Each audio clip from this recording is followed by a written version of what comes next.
my typical split while I'm cutting, or my split in general, it doesn't really matter when I'm cutting. I do the split in general. But I want to go straight into the title. So that's the title. You guys read the thumbnail. I want to go straight into it. I also want to preface that what's it called? So I'm getting a couple comments lately. Well, obviously, you're not always supposed to read comments, but like when I tell you guys something, it's purely based off my anecdotal experience and the research I've done in the last 3.5 years of me working out, right? I'm not saying I'm a professional. I'm not saying I know everything. All I'm saying is I'm trying to give you guys the best knowledge to help you achieve your goals as long as they're similar to mine, okay? That's the main thing I want to like emphasize while I'm doing this. Like I'm not telling anybody, oh, whatever I say is gospel. I always tell people I think it's good for you guys to experience things yourself and not always just take my word for it. Like actually try things instead of just taking my word for it. Now anyway, that was a small little tangent. I just felt like it was important for me to say something. So anyway, cutting cutting doesn't always necessarily mean less intensity, more cardio, lighter weights. It means like you change everything. You keep majority of things nearly the same. You just don't have. Wow, that was crazy. You just don't have as much energy because you're cutting. That's the whole point of cutting. Like you're gonna be depleted. You're gonna be hungry. You're gonna be a multitude of reasons. Anyway, enough about that random tangent in the beginning. So we're gonna talk about like how the split is. I typically try to train 5 days a week with 2 rest days. The split is supposed to prioritize my heavy lifts and then my aesthetics later. So a perfect example is squat would be Monday, bench would be Tuesday, Wednesday would be chest and shoulders, or no, Wednesday's actually rest. Thursday chest and shoulders, Friday is rest, Saturday is just an upper body day in general, and Sunday is deadlift and posterior chain. So like glutes, hammies, etc., etc. Uh, so what's it called? I still lift heavy, especially in like the beginning of the week, squat, deadlift, bench, stay in the top rotation because I still have numbers I'm trying to reach. 405 bench, 600 deadlift, 500 squat. I feel like 500 squat, I'm right there. I have a bad knee, so like the issue is I can't always do it all the time just because like sometimes my knee gets irritated easily. So and I'm still young, so I don't want to just blow out my knee before I even reach 25. That's ridiculous. So a perfect example is let's say we're going to talk about squat, for example, right? So let's say my top set is anywhere between 400 to 455. So we would do anywhere between 2 to 6 reps. Honestly, you could probably get away with like 2 to 4. Honestly, because like you really like if you're doing strength focus is anywhere between like 1 to 6. I want to say.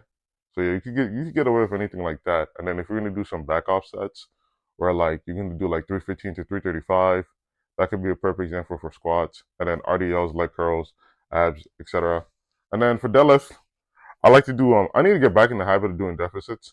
That I'm talking to you guys about it, like some deficit rows, some heavy pulls, some seated row just to like warm it up, and some glutes and hammies because those are the biggest movers when it comes to your deadlift. Now bench, right? Let's say I think I made a whole video just talking about bench. One of the biggest things you can really do to build up your bench, build your triceps. If you have strong triceps, you pretty much are guaranteed to at least hit 2 plates. And dumbbell press too, especially for me. The biggest 2 things that help me: heavy incline, heavy triceps, and honorable lat pull downs. So if you do those 3, you stick to it like anything in life. If you're consistent long enough, you're gonna see some type of progress. The goal isn't volume, it's intensity and structure. And all of this doesn't matter if you're not recovering properly. I'm gonna just be honest. So if you're not at least getting 7 to 8 hours of sleep, I know it's hard, but people make time for what they find important. So if that means you gotta go to bed an hour earlier than what you normally would, it's something you just gonna have to sacrifice. I hate to break it to you guys. I'm my own worst enemy with this too. Perfect example is I had some family over. This is a random tangent, but there's a moral to this story. And I'm the type of person like I do best at night. I do my best stuff at night. So like I'll sleep like 1, 2 ish. When realistically, like especially because like school's coming back, I should be sleeping like 11 or 12, just so like I can actually have like the energy. But that's just a little side tangent. Now let's talk about the aesthetics. So the aesthetics is really where like let's say Thursday, Saturday, Sunday, where I really try to build up my like the lagging parts of my body, like to like perfect my physique. Perfection's a moving goalpost, but like I think you guys get what I'm trying to say. So like perfect example is like incline dumbbell, machine press, cable raises, cable flies, rear delts, anything with like high sets, supersets, drop sets, anything similar to that. Now let's say for example, how I told you guys Saturday typically an upper body day. We'll do some pull-ups, we'll do some chest supported rows, we'll do a rear delt superset. So for me, one of the biggest muscles I need to work on currently is my rear delts, my side delts, and my back. And I guess I could get a bigger upper chest. Everything else is fairly decent. They don't need too much priority. Like everybody has their own muscle that they're genetically blessed with. Like a perfect example for me is glutes, unfortunately, arms, and I think quads. I think I have pretty good quads. So yeah, those are muscles where like I don't really have to like focus too much. Like I think I could like go easy. Like if it wasn't for the fact I like to squat. I have a love-hate relationship with it, but that's how it should be. Like if you're never too scared to squat, you're either not going heavy or you just maybe you're an anomaly and I don't know what I'm talking about. But what's it called? So this part is the bonus part. If you stayed this long, I appreciate you. So this is one that we're gonna talk about your steps, your abs, your recovery, and your overall thing. So perfect example for me, like on a daily basis, I strive for anywhere between 20K to 15K. Granted, I also do realize my job is fairly active, so I have the ability to be able to afford to do something like that. But cutting doesn't mean like you just do it in the gym. Like cutting's a life. It's a life thing. Like you're trying to make a massive change in your body. You gotta make sure you're doing that daily. Like a perfect example is I have one of my clients where she likes to walk in the morning just because she doesn't like to walk on the treadmill. And my biggest thing is you gotta do something like you can stick to, right? Or I have another one like she likes to do the stairmaster. Me personally, I have my own treadmill in my house. So I like to walk on the treadmill and watch something. It just keeps me like more disciplined that way.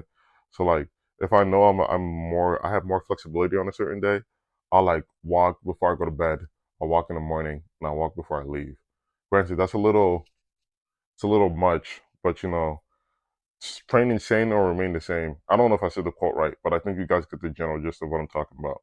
Now, I didn't really talk too much about abs, but what you can do for abs is hanging leg raises, weighted planks, and vacuum modes, or decline setups. The biggest thing when it comes to abs is like everything else, if you don't find something you enjoy doing, you're not really gonna do it. So that's why for me, when I do my abs, I like to do decline setups, I like to do leg raises, and I like to do cable crunches. Because those are things I know for certain I'm going to stick to. Now, why I picked the split for me? The split helps me keep my CNS sharp, my physique looking good, and helps me keep my strength locked in. Because I also care about my strength, but at the same time, aesthetics is the new thing in 2025. So, we do the heavy stuff in the beginning, and we do some aesthetic work in the end, just because like heavy takes more energy. And like a perfect example, if I don't sleep well on a certain day, I won't go as heavy, for example. And like I make sure to keep a rest day in the beginning of the week, just so like I know fatigue is manageable. Now, if this helps anyone, thank you for listening, and I hope you subscribe. Hope you have a good day, guys.